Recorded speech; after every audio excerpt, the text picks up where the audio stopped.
তার মধ্যে বিপুল সংখ্যক বাংলাদেশি আছে।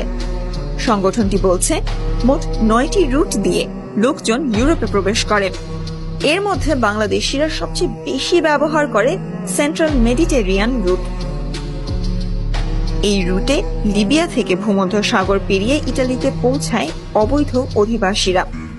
এই রুটে সবচেয়ে বেশি বাংলাদেশি গিয়েছেন 2017 সালে 9,000। মাঝে কয়েক বছর এই প্রবণতা কমলেও আবারও তা বাড়ছে।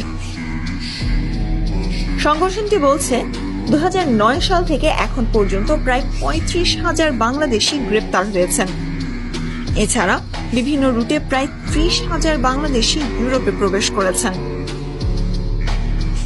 বাংলাদেশিরা মূলত ইউরোপে যাওয়ার জন্য ভূমধ্যসাগর বা সেন্ট্রাল মেডিটেরিয়ান রুট সবচেয়ে বেশি ব্যবহার করেন।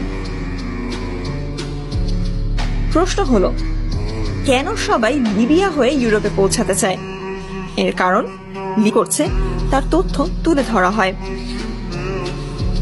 সাগর পথে হোক কিংবা স্থলপথে ঝুঁকি নিয়ে এভাবে ইউরোপে যাওয়াকে পাচারকারীরা বলে থাকেন গেম। এই গেমের জন্য লিবিয়ায় রীতিমতো প্রশিক্ষণ চলে কিভাবে সাগর পাড়ি দিতে হবে। যাওয়ার আগে আবার দিতে হয় টাকা। এই টাকা আদায়ে জিম্মি করা বা নিপীড়নের ঘটনা ঘটে নিয়মিত, আর প্রাণহানি তো আছেই। সমুদ্রপথ পাড়ি দিয়ে বা অবৈধভাবে ইউরোপে এসে বাংলাদেশিরা যেমন কাজ করছেন, তেমনি আশ্রয় প্রার্থীদের সংখ্যাও কম নয়।